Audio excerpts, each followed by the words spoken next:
Hey, welcome to Uncomfortable Conversations with Keisha. Full disclosure, full transparency. This is my one, two, third time recording this video. The first time, at the end of the video, my baby just walks on through, video over. Second time, I try to do it at work on my lunch break. Guess what? Somebody called. So, moral of the story, keep on pressing. Doesn't matter how long it takes for you to get what you got to get done. Keep on going. So it is early in the morning. My husband and my baby are asleep. There's no chances that anybody's going to wake up anytime soon. So let me adjust my chair just a little bit. My uncomfortable conversation today is about a topic that is nearest and dearest to my heart, and that is being a bonus parent.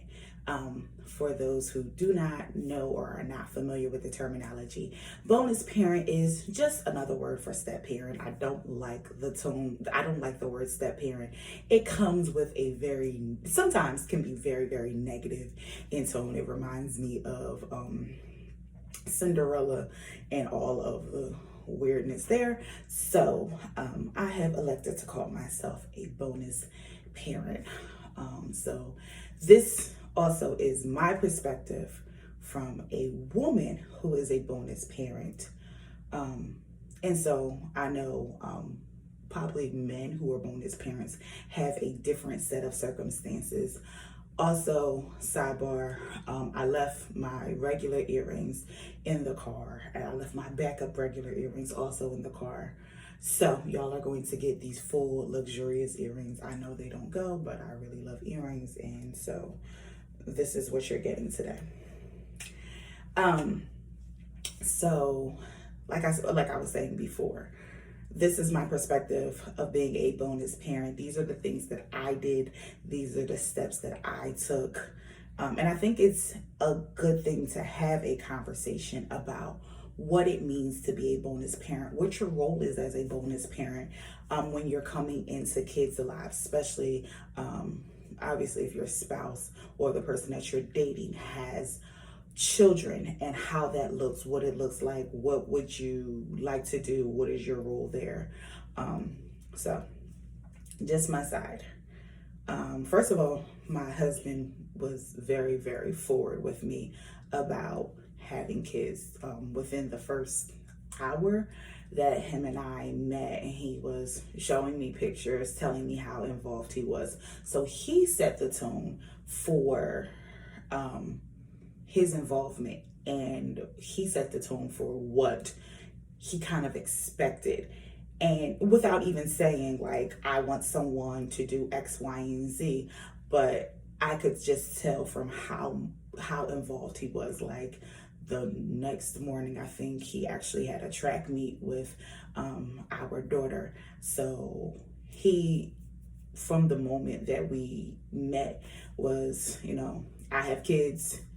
These are my kids. I get them every other week, but I see them throughout the week. I do this with them. I'm a fool. At the time, our kids were teenagers, so like early teens. So he was full sports dad, soccer, football, track, cheerleading, full out every weekend, if not every other weekend. Running back and forth between different sports, running back and forth between the house to pick up the kids, to drop them off, to make sure that they were there on time. So one of the things that I did was I showed interest in what they were interested in. It was easy for me because I love sports. So because I enjoyed watching football, it was nothing for me to come and watch my son's football game. Actually, a lot of our dates started off with, hey, we gotta go to a football game first. And then after the football game, depending on what the weekend was, we'll either, hang out later or whatever the case may be. So I showed interest in what they did. I went to cheerleading. I went to a cheerleading competition. We went to track meets, basketball games, soccer games, wherever they were at the time. That's where we were. That's where I was, and I did not. I didn't mind doing that. It was fun for me. It actually gave me something to do, because other than that, I would be sitting at home or doing something random. So that was the first thing, is that I showed interest in their activities. The second thing I also did was, well, this will be along the first line. My daughter was, like I said, in that teenage years. I think she just turned 12. So, preteen, wanting to get nails done. So once her and I established a rapport, once her and I established a foundation, and my husband was comfortable with me being with her by myself, we were going. We were going. Any given Saturday, she was with me. We were at the nail salon. We were going to go get food. We were walking around the mall, looking at things, sometimes picking things up, sometimes not. But we were going. That was our bonding. That was our day. We would go out and just run the streets. We could leave at 10 o'clock in the morning and come back at 4:30, 5 o'clock at night in the evening. So that's one of the things that I also did, is I showed interest in them personally. My other son loved to cook, and I like to cook too. So when me and my daughter would come back from running the house, running the streets, him and I would come back and bake cookies. We would cook together. So whatever had to do with food, he really, really enjoyed it. That's what we did together. And then the other twin really, really loves sports. So our weekends consisted of watching football together, and talking trash, because all three of us have three different favorite sports teams. So I think the second thing I would say is that I did was, I did not, for at least the first 2 years, I did not do any disciplining. I did not do any correcting of behavior. I allowed my husband to do that. My job was just to form a rapport. We've established they have a mother, they have a father. I did not need to be an authority figure in their life. And my kids were very, very respectful. So I didn't have to deal with, I don't have bratty kids. I didn't have to deal with rude, ignorant comments. They were very, very, and still are very, very, very respectful. So I didn't do any discipline. If I saw something that the kids were doing that were questionable, wrong, any of those things, I would pull my husband to the side and say, hey, you might want to go get them. But as for me, and also I kind of figured out, because I'm younger than my husband. I'm younger than my husband. So at the time, I was a little bit more advanced on technology and social media than they were. And I kind of figured out, they were using their Twitter to say things that they wasn't supposed to say, or do things they wasn't supposed to do. Definitely pulled up on them a few times, but just was like, hey, your son posted this on Twitter. You might want to go get him. You might want to go see what that was about. That also got me blocked, but whatever. We do whatever for our kids. I would say the third thing is that there was no separation between them. Once my husband and I became serious, and once we knew that we were moving towards marriage and all of that, there wasn't any separation between our kids. So often you will hear me say my kids, our kids. Actually, I probably say my kids more than I say our kids. I have to remind myself to say our kids, but most of the time they're mine. So that's what it is. And I think that was very, very helpful to them. There was never, oh, those are my husband's kids or those are my boyfriend's kids. No, they're our kids, us. Which I think was helpful, because eventually we would come to share the same last name. And because we share the same last, no, they're mine. They're mine. You know, they, I think they appreciate that. I hope they did. I also asked my kids, like, what do you think I did as good as a stepmom? And the responses that I got from them were very, very heartfelt. You know, they said that a lot of their friends have step parents and they don't like them, and they appreciate like the fact that they actually like and get along with me, which I think is really, really, really dope. I think one of the biggest testimonies to how our relationship is and how much they respect me and how much they love me is that, like, at an event, one of their family members like got out of line, and before I could even figure out what was happening or what was going on, my kids stepped in and was like, absolutely not. That's my stepmother. You won't be disrespectful. And I honestly didn't even have to fight that battle. So I think that to me was just like confirmation of how much they love me and how much they respect me. We also have a added dynamic, which is that we had a daughter after our kids were in late high school. Our boys, when my daughter was born, our boys were they were seniors, and my daughter was a junior. My oldest daughter was a junior. So it was a lot of praying because I did not know how they were going to react to the baby. I didn't know how they were going to take her. I didn't know what they were going to do. What I did was I tried to include them as much as possible in the preparation for the birth of the baby, especially my daughter.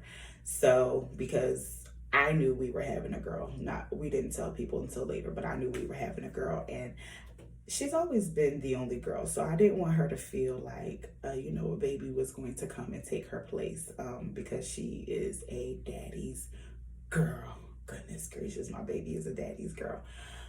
So, I included her in projects that we did for the baby. So when I was prepping for the baby's room, I invited her to come over and do projects with me. When I made my registry for my baby shower, definitely prepped her, allow her to come and asked her to come and do that. Her and I thing, in addition to getting our nails done, was we loved massages. I started, I think, when she turned 13 or 14, her and I started getting massages together. And that was our thing. Like for my birthday, her and I would get massages together. For her birthday, we would get massages together. If I was just having a week, come on, let's go get massages together. So actually, I think that was my last massage. But I got a prenatal massage before preparing to go into the hospital and getting ready for my baby shower and all of those things. And once again, I pulled my daughter right along with me. Come on, baby. I need a massage. You want to come? And sis doesn't turn down a massage. She just doesn't. So I pulled her in for as many things as I could. The baby shower, the planning, all of those things I pulled her in for because I wanted her to feel connected. Also, continue to feel connected to me and continue to feel connected to the baby. My sons were a little different. They were older, high school, senior year. The baby is a baby, babies are cute, but according to boys, there's not fun things to do with the babies. One was a little standoffish, I will be honest with you. It took him a while to warm up to having, I think, someone new. I think he needed to kind of see what that dynamic was going to look like. And I think he needed to see that he was still going to be a priority. And I think once he saw that, he kind of let his guard down. And the funny thing is, he is the baby's favorite. I hate to say this to my other two kids because they adore their sister, but she goes up for him. It don't make no sense. She goes up for him. He goes up for her. We were at a barbecue, and my mother-in-law had the baby for a weekend, and where's my sister? Well, how do you too? Like, I came over here to see her. Well, what are we, chopped liver? Like, you don't want to see your, no, they didn't care about seeing them. And I think actually it was a blessing. It was one of our blessings in disguise to have our baby at the age that we did, because like I said, we had high school seniors. They eventually went off to college. But I think it kept them connected to us. I think we wouldn't see them as much had it not been for my baby, because they would come over the house to play with her, and then we would just we were collateral damage. We were just, we were the side pieces. They would see her, and we just so happened to live there and take care of her. Because they, hey mom, I don't know, hey Miss Keisha, hey dad, where's the baby? Because that's who they wanted to see. They wanted to see her. We just so happened to live there. So, and I love that. And so our kids have a amazing dynamic, all four of them. My baby's face is light up when she sees her brothers and her sister. She goes up for them. She lives to see them, be it be it in person or when we're FaceTiming. So there were so many prayers answered because I really, really, really wanted them to have a close relationship, and they do.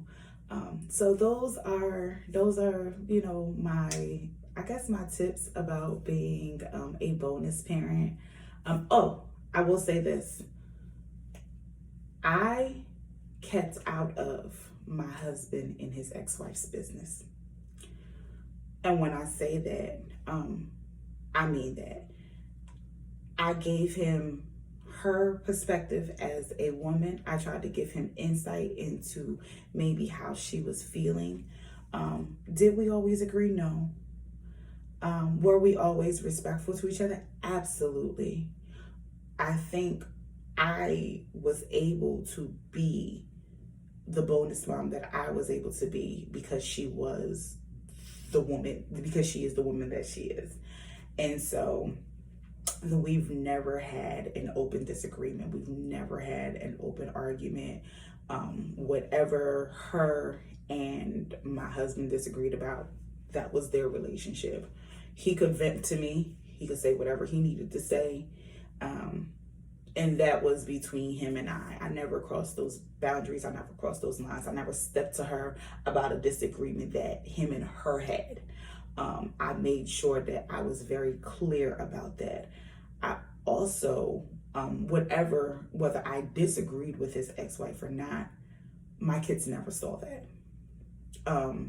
They never saw any of my complaints about their mother. My thought process behind that was, at the end of the day, whether I was right, wrong, or indifferent, that is still their mother. And that if I were to ever say anything negative about her in front of them, no matter whether I was right or wrong, they were still going to take her side because she raised them. That's their mother. That's the woman who raised them. That's the woman who takes care of them. That is their mother. And I don't care. I mean, most people, I don't care what my mama did wrong. Don't you talk about my mama. So I made sure that I was always respectful to my kid's mom, and in front of them, and whatever gripes, whatever complaints, whatever disagreements, whatever things I did not agree with, they did not hear me say. They did not hear me voice that. I know that they know that our relationship isn't perfect, but they never heard me being disrespectful to their mother. And I think that is very, very, very important. And it has helped us. We're at a point where if she needs something, she can call me. She has my number. Her birthday just passed. I text her, happy birthday. Like, these are the little things that we can do that keeps the relationship cordial, because at the end of the day, our focus is always the kids. I don't care what's going on. I don't care who did what. I don't care who's right, who's wrong. These kids need to be taken care of. They need to be loved. They need to be cared for. They need to be respected. And that's all that matters to me. Are my kids taken care of? I don't care what's going on. Are these babies taken care of? And yes, I call them babies, but my kids are adults now, but they're still my babies. All of them. So those are my tips or talking points of uncomfortable conversations about being a bonus parent. If you have any other questions, feel free to ask me. I am open. I love, as you can see, this is my longest video. I love talking about being a bonus parent because of all my titles. Is one of the ones that I absolutely adore, and it's the one of the ones that I absolutely enjoy. So thank you so much. Please like, please share, please subscribe, and I will see y'all next week. Bye.